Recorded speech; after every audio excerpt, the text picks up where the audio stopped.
Bismillahirrahmanirrahim. Abda'u bisanadna al-muttasil al-imam al-Marzuki qala abda'u bismillahi warrahmani warrabirrahimi daimil ihsani.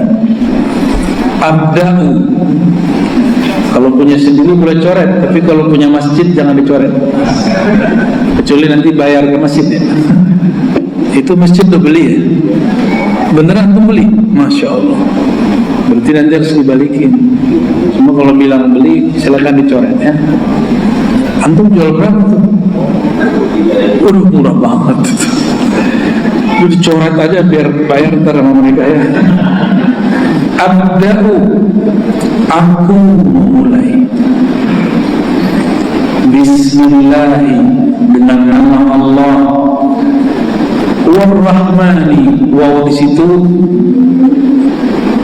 cuma untuk menyesuaikan dengan ketukan nada, ya, biar sama dengan belakangnya. Wabirrahmani daimil ihsani. Jadi sebenarnya aslinya Bismillahirrahmani. Kalau dibuat syair nazam, maka ada kaidah-kaidah yang harus disesuaikan. Maka ditambahkanlah waw di situ. Dengan nama Allah yang Rahman dan Rahim, daimil ihsani, yang daim ihsannya. Daim artinya langgeng, dawam, senantiasa. Ihsani, kebaikan-kebaikannya. Apa yang disebut bismillah? Bismillah itu coba dilihat. Kalau ditulis aslinya, bismillah itu kalau tulis begini.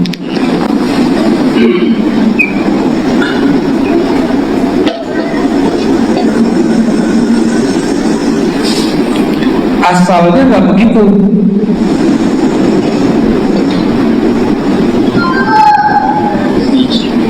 Bagaimana? Coba lihat alifnya di mana? Tapi dalam ketikan tidak bisa ditulis seperti ini. Hanya bisa ditulis seperti versi di bawah. Kelihatan nggak bedanya? Alifnya setelah ba. Mana ada alif setelah ba? Yang ada alif, ba, ta. Alif dulu baru ba. Karena ilmu huruf itu berkaitan dengan akidah. Ilmu huruf itu ada hubungannya dengan ilmu ma'rifatullah. Yang mengerti ilmu huruf, mereka menulis adabnya alif tetap di depan. Alif, ba. Setelah itu bebas, yang penting alif dulu. Bismillah. Itu alif apa itu? Maka alif dalam bismillah adalah ahadiyatullah, ahadnya Allah, keesaan Allah subhanahu wa ta'ala. Tapi alif itu sumbernya bukan baris ini. Ini kalau ada baris itu tinggal dibagi. Coba. Jadi sebenarnya baris semua huruf berasal dari titik-titik yang disambung-sambungkan. Maka muncullah ilmu menebak.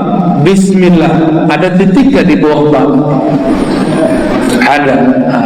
Ada ilmunya, tapi saya nggak boleh jelaskan di sini ya. Ini cuma ngasih tahu aja bahwa ulama kita punya pembahasan mengenai rahasia an-nuqtah tahtal bab, titik yang ada di bawah bab. Ini dia. Ada rahasianya. Dan itu jadi kitab tersendiri. Ditulis oleh Imam Abdul Karim Al-Jili. Beliau punya kitab rahasia tentang bismillah yang mengurai tentang titik di bawah ba. Ya. Jadi kalau kalau ada kiai dulu membahas itu bukan kajian bid'ah, itu kajian ilmu huruf yang merupakan ilmu yang mahal. Karena ilmu huruf lafaz Allah kalau nggak ada titik, ada nggak tulisannya? Nggak ada. Semua huruf dimulai dari titik. Saya kalau menulis apa aja titik dulu, baru Pak, benar nggak? Jadi awal nulis titik dulu, hak titik dulu, apa aja mau ditulis titik dulu. Maka an-nuqtah itu simbol dari wahidiyah. Kalau ahadiyah Allah sendiri, kalau wahidiyah yang pertama kali. Nah, udah saya skip dulu, nanti jadi kepanjangan bahas titik. Nanti kota kawan sebelah yang nggak paham, dongeng apa lagi nih? Dia nggak paham, dia bilang dongeng ya. Kalau nggak paham, simak aja ya.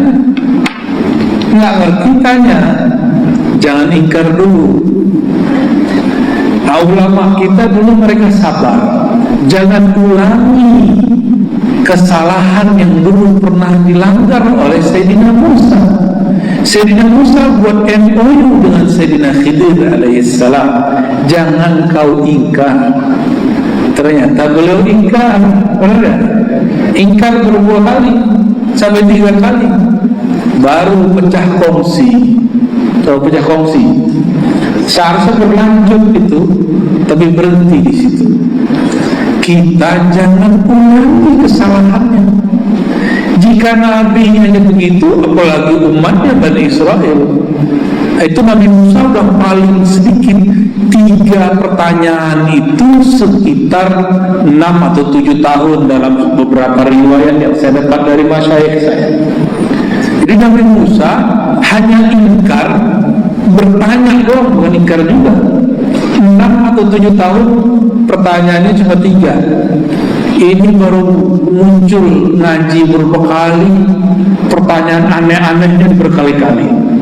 Jangan-jangan kita ini lebih parah daripada umat Nabi Musa ya. Baik, ini bukan melarang bertanya juga ya. Bertanya boleh, ingkar yang tidak boleh ya. Abdul bismillah, apa arti ism? Apa itu? Ism, apa arti ism? Yang atasnya aja, sama bawahnya. Ya, ism. Oke, apa sih?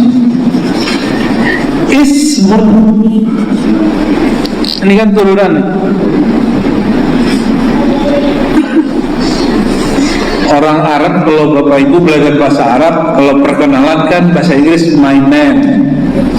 Kalau ini ismi.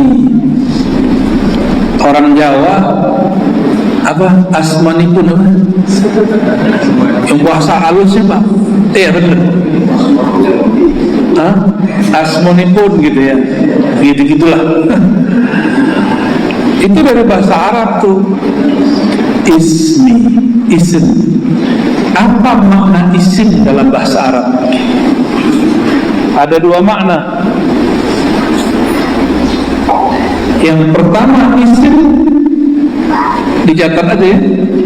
Isim dengan makna tanda. Bahasa Arabnya wasam. Wasamun. Yang kedua sumu.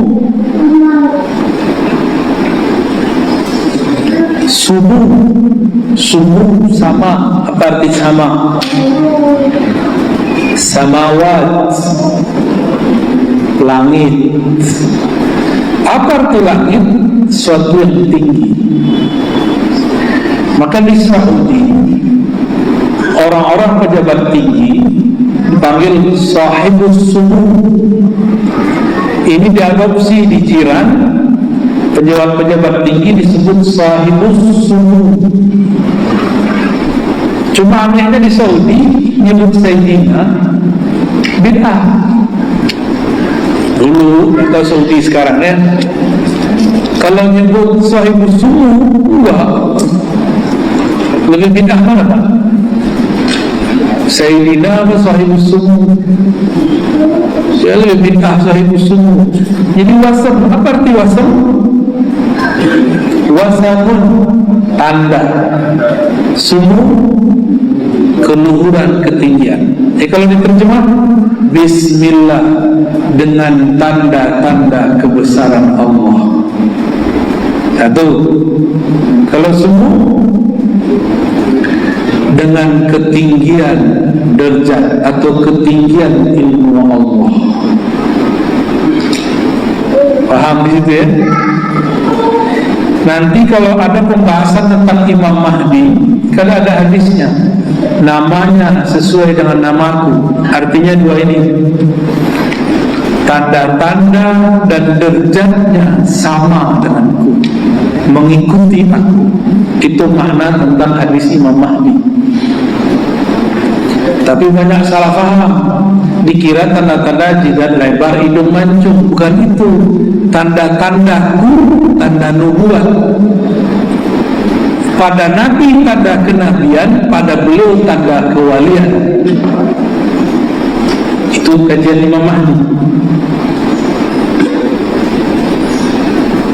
Tanda kerasulan, Rasul, maka tandanya kerasulan. Maka bagi seorang Imam Mahdi tanda kekhalifahan. Ini kan sekarang negara-negara lagi sibuk beli senjata perang, benar nggak? Mau siap-siap perang dunia. Ya, nggak tahu nih kapan perang dunia ini. Mungkin dekat lagi. Karena kalau semua negara sudah hancur dengan virus, mereka butuh makanan, butuh ini dan itu. Kalau punya senjata, mereka ekspansi. Mungkin sebentar lagi bakal ada Pak. Saya bukan nakut-nakutin ya. Cuma nggak usah khawatir. Nabi Muhammad dulu beli senjata nggak untuk bangun sebuah negara Madinah? Nggak perlu. Beliau dikuatkan. Perang Uhud itu senjatanya ala kadarnya aja. Jumlah mereka cuma 313, musuhnya ribuan. Itu yang ikut perang bukan hanya manusia, jin kafir masuk. Jin kafir ikut. Maka untuk membackup Rasulullah dan para sahabat, diutuslah para wali, diutuslah para malaikat.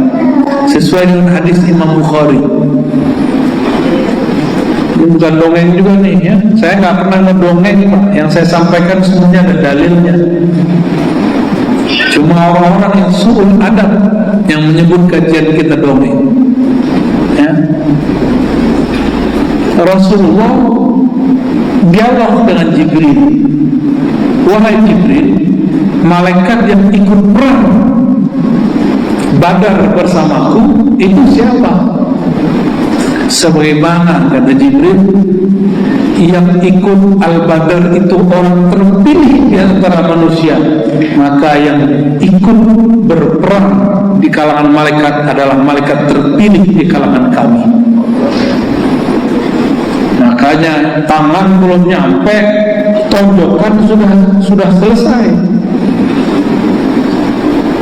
Itu bukan dongeng, itu asli. Ingkar kepada hadis ini bisa fasik, bahkan bisa kufur. Nanti Imam Mahdi seperti itu. Maka nggak perlu untuk pikirkan beli senjata perang. Nanti aja itu urusan negara aja tuh. Urusan Menteri Pertahanan tuh ya, urusan dia tuh. Nggak udah urusan kita. Nggak bisa perang cuma dengan panah-panahan, naik kuda, nggak bisa. Olahraga panahan, olahraga aja, nggak usah mempersiapkan diri untuk perang akhir zaman dengan panahan. Tenang aja nanti tuh. Kalau emang kita jadi tentara Al-Mahdi, nggak perlu latihan-latihan seperti itu. Ya, kenapa? Nah, senjatanya Dajjal lebih dahsyat.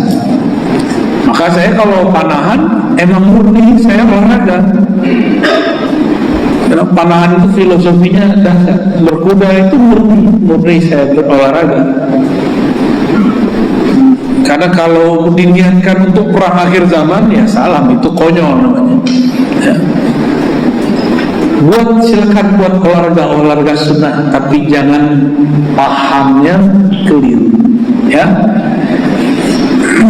Nah, ini tentang wasam subuh. Ini jarang sekali dikupas, ya, kecuali di pesantren-pesantren. Tapi di pesantren pun cuma berhenti di syarah Imam Al-Bajuri atau Al-Baijuri, dan tidak diturunkan ke makna-makna seperti yang kita jelaskan. Sekedar baca kitab. Ya, ini agak prihatin juga. Nah, ini baru sekarang kita jelaskan arti wasem, tanda-tanda subuh, lalu aplikasinya dalam hadis-hadis Nabi Sallallahu Alaihi Wasallam. Lalu ba ini apa arti ba di situ? Coba baca auzubillah. Auzubillah. Arti ba di situ apa? Aku berlindung kepada Allah. Terus giliran bismillah kenapa dengan? Karena nama. Nah, kenapa berbeda? Oleh karena itu, ahli bahasa Arab menjelaskan bahwa ba maknanya banyak. Ada ba dalam artian isti'anah, minta pertolongan. Ini salah satu makna ba. Apa artinya? Isti'anah, memohon Di kita kalau baca Bismillah, aku memohon pertolongan Allah. Biasanya orang kalau mau usaha, mau bekerja, mau nyembelih, ya nyembelih, apa itu minta tolong sama Allah, kan Allah yang sebutnya Allah. Saya mau minum, Bismillah. Ini kita praktek ya, Bismillah. Kita minum. Itu apa? Minta tolong atau minta izin? Minta izin. Tapi kalau saya minum obat, Bismillah, itu minta apa? Minta tolong kesembuhan, minta kesembuhan. Orang Arab juga ngomong begini, wulidtu bi Makkah, aku lahir di Makkah. Itu bi artinya fi, di. Maka arti dari ba keterangan tempat, bisa keterangan tempat. Tadi auzubillah itu juga berarti isti'anah atau isti'azah, memohon perlindungan. Maka diartikan kepada, ya, bi tapi artinya ilah. Bi artinya ilah. Gak pusing kan? Ini serba-serbi arti ba. Ini baru beberapa makna nih kita jelaskan. Kayaknya ubatnya nambah. Kalau kita nggak urai, kapan lagi antum mengerti Bismillah? Ya. Jadi kalau kita baca Bismillah, tercakuplah semua makna itu. Aku memohon, aku minta izin dengan tanda-tanda kebesaran Allah, dengan ketinggian ilmu Allah. Ar-Rahman. Apa beda Rahman dan Rahim? Apa bedanya? Coba ditulis Rahman, Rahim. Saya pernah nulis nih. Kalau Arab kita yang nulis coba. Ar-Rahman, Ar-Rahim.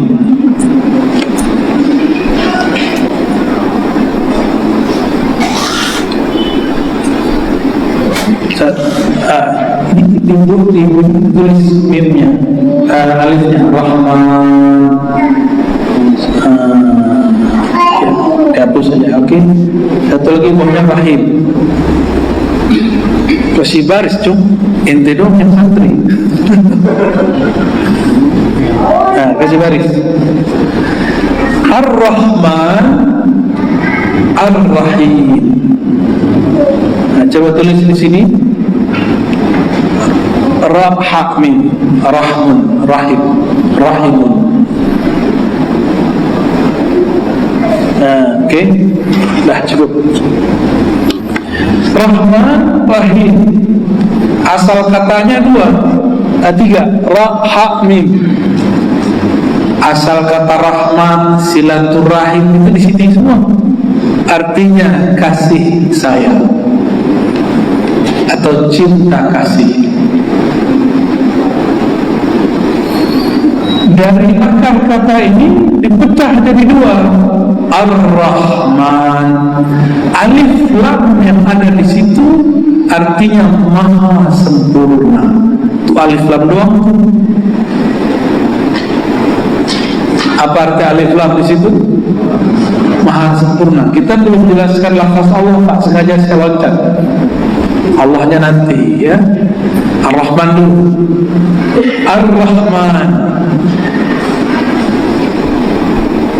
Rahmin, tambah berapa huruf selain alif lam di depannya? Alif dan nun, kelihatan? 1, 2, benar? Ini masuknya ke sifat kesempurnaan. Ar-Rahman tambah alif dan nun. Tapi dalam cetakan mushaf Quran, mushaf Utsmani, alifnya disimpan dalam baris. Begini ditulisnya, benar?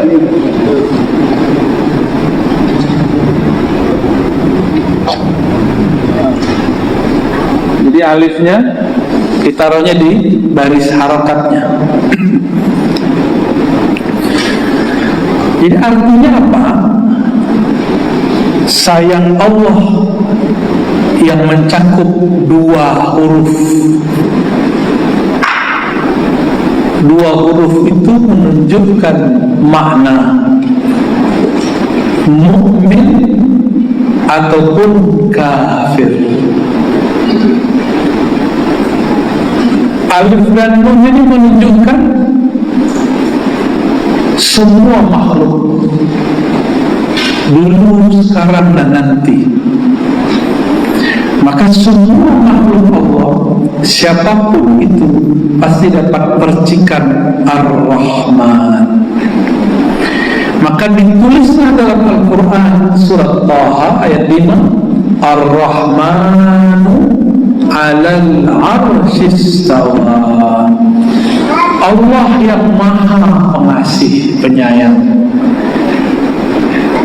terhadap arasnya, ia istawa. Istawa artinya maha meliputi, maha menguasai. Istawa.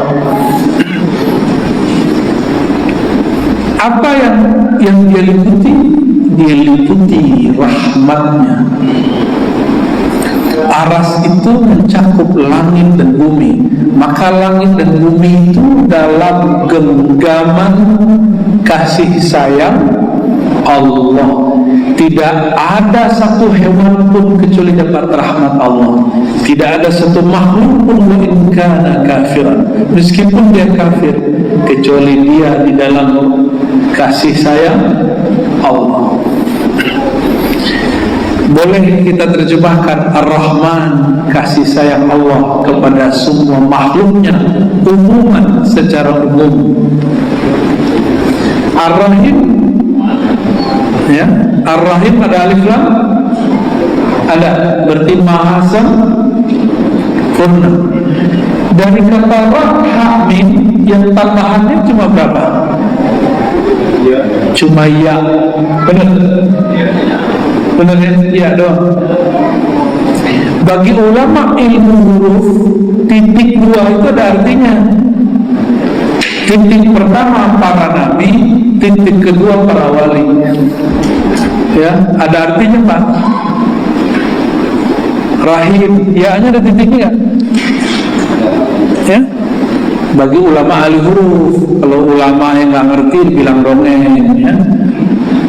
Titik pertama para nabi, yang kedua para wali. Jadi yang dapat rahimnya Allah cuma dua kelompok, nabi, wali, nggak ada lebih.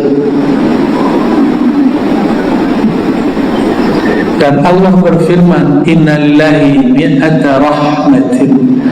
Hadis Imam Muslim, Allah mempunyai 100 rahmat.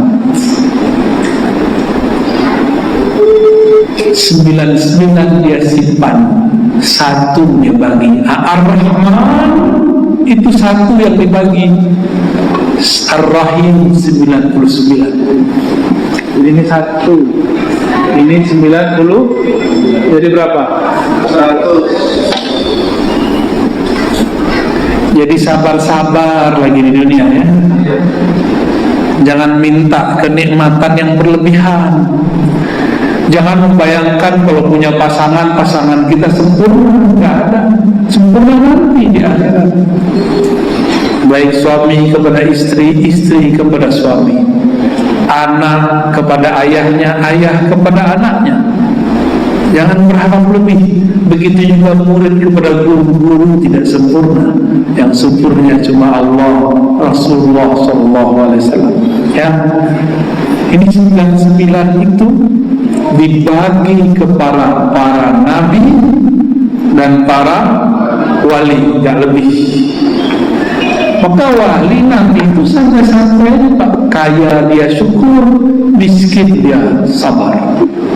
Senang dia tidak congkak, susah dia tidak kemudian mengeluh. Ini baru corona 2 tahun, kayaknya Allah udah gak ada jadi hati. Udah berarti orang ngomong, kita salah apa? Kenapa kita dikasih corona? Salahnya ente ngomong gitu. Emang urusannya apa? Yang bikin corona kan manusia-manusia juga. Cuma Allah izin. Kalau orang buat corona diizinkan, melawan corona juga diizinkan. Ya, kita ini bukan ahli kesehatan, maka kita melawannya dengan kerohanian. Yang diserang dengan virus kemarin banyak psikis manusia, benar nggak? Yeah. Orang dijauhkan, stres pak, ingat mati terus. Bapaknya setiap saat bapak dilihat oleh malaikat maut, saya sama. Udah begitu ditinggal, dia diasingkan. Kayaknya kalau udah kena corona itu kayak makhluk wasial, ditaruhlah di tempat yang kemudian orang nggak boleh masuk. Ya stres dia. Kalau dia tidak bersama Allah, qalbunya udah stres. Matinya bukan karena virusnya, matinya karena stresnya. Itu lebih banyak kita lihat, banyak sekali.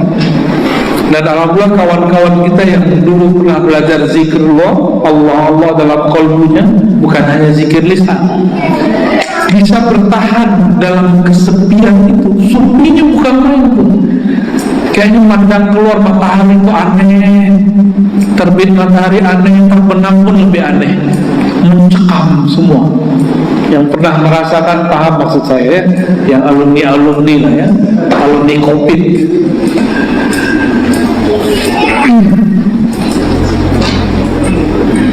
Ini Rahman dan Rahim. Jadi dengan apa orang kafir itu makan sekarang? Dengan rahmannya Allah. Dengan apa Allah berinteraksi dengan para musyrikin yang menyekutukannya? Itu dengan rahmannya Allah. Kalau Allah masih rahman dengan orang musyrik, orang kafir, masa kita enggak? Ya, itulah makna hadis. Hadis ini kami riwayatkan dari guru-guru kami. Saya sampaikan kepada kita semua. Dan itu hadis yang pertama saya dengar dari beberapa guru, dari Syekh Sayyid Al-Habib Ali Al-Jufri ya. Beliau dari Sayyid Abdul Qadir ya, dari Jeddah. Saya juga dengar dari Kiai Ahmad Marwazi, orang Kuningan Jakarta, juga Syekh Tuan Guru Wildan dari Martapura, ada Syekh Abdul Rahab An-Nazari dari Yaman. Mereka semua mengatakan awal yang kami dengar dari guru kami adalah irhamu man fil ard yarhamukum man fis sama. Sayangi makhluk di bumi, kata Nabi SAW, maka yang di langit pun sayang kepada kalian. Yang di langit malaikat, yang di bumi itu ada mukmin, ada kafir. Jadi kenapa muncul teroris? Itu dia nggak ngamalin sunnah. Karena orang pertama belajar sunnah ini yang dipelajari. Jangan-jangan dia dapat sunnah setan, bukan sunnah Rasulullah ya.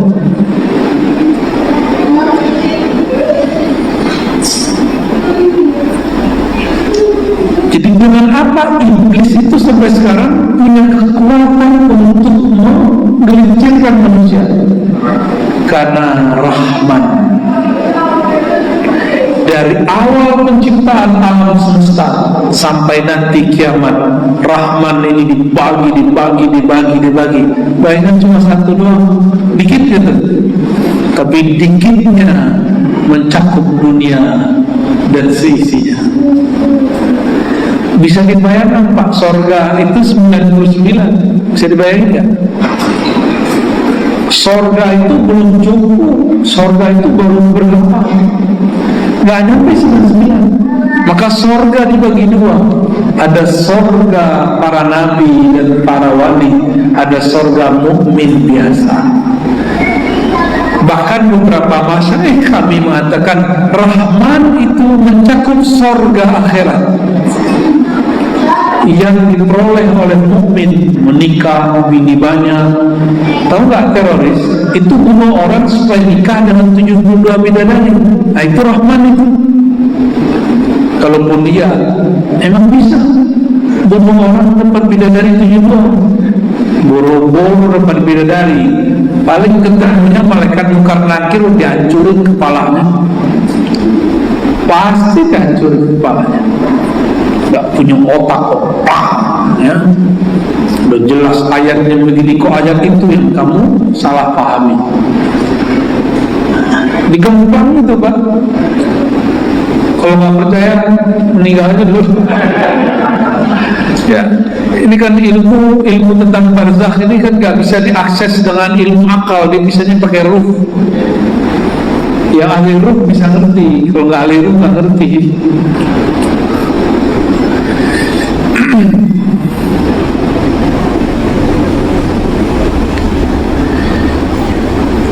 Dan saya sepakat dengan guru-guru saya itu bahwa sorga yang diceritakan di Quran itu masih bagian dari Rahman. Berarti akhirat sendiri itu bagian dari Rahman. Lalu 99 yang mana? Itulah Jannatu ahlillah, surga keluarganya Allah. Kalau keluarganya Allah bersama Allah, dia cinta kepada Allah, dia memandang Allah, berdialog dengan Allah, berkalam-kalam dengan Allah. Kalau surga orang yang tadi itu, dia surganya mohon maaf, surga syahwat. Untuk dapat 72 dibunuh orang, akalnya jalan kan? Allah bilang afala taqilun, pakai akalmu, mana akalmu? Dia beragama nggak dia pakai. Kira-kira gimana? Masuk akal nggak Pak? Bunuh orang, ente dapat 72 bidadari. Mungkin kan nanti ngajar begitu?